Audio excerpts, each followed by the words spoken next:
కొంతమంది బుద్ధి లేని వాళ్ళు, సారీ ఇలా అంటున్నందుకు, ఎందుకంటే దైవక్షేత్రంలో కనీసం చెప్పులు కూడా వేసుకోవడానికి మనం ఆ చుట్టుపక్కల ఎవరో చెప్పులు కూడా వేసుకోము, చాలా పవిత్రంగా భావిస్తాము. అలాంటి క్షేత్రంలో బడంగపేటకు చెందినటువంటి చరణ్, విజయ్, కృష్ణ అని ముగ్గురు వ్యక్తులు ప్రసాదానికి బదులు స్వామివారికి నైవేద్యంగా మనం కొబ్బరికాయ పెడతాము, లేదంటే పులిహోర పెడతాము, లేకపోతే దద్దోజనం పెడతాం, ఇలా రకరకాలు ఎవరి ఇష్టం వచ్చింది వాళ్ళు పొంగలు పెడతారు, ఇలా రకరకాలుగా పెడుతుంటాం. వాళ్ళు మాత్రం విచిత్రంగా గంజాయి తీసుకొని వచ్చి స్వామివారికి నివేదించారన్నమాట.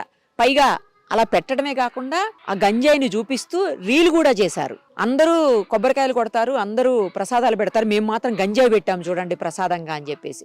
అఫ్ కోర్స్ పోలీసులు అరెస్ట్ చేశారు, వాళ్ళని రిమాండ్ చేశారు అనుకోండి, అది వేరే విషయం. కానీ ఇలాంటి థాట్ రావడానికి అంటే కేవలం రీల్స్ పిచ్ తోటి, రీల్స్ చేయాలన్న ఉద్దేశంతో, ఆ రీల్స్ తో ఏదో రకంగా ఫేమస్ అవ్వాలి, అది వెరైటీ రీల్స్ చేయాలన్న ఉద్దేశంతో వాళ్ళు చేసినటువంటి ఈ దుర్మార్గమైన చండాలమైన పని మొత్తం నెటిజన్లు అందరూ కూడా ఆ సోషల్ మీడియాలో పోస్ట్ చేసినటువంటి ఆ రీల్ చూసి అందరు రియాక్ట్ అయ్యారు. ఇమీడియట్ గా పోలీసులకు ఇన్ఫార్మ్ చేశారు.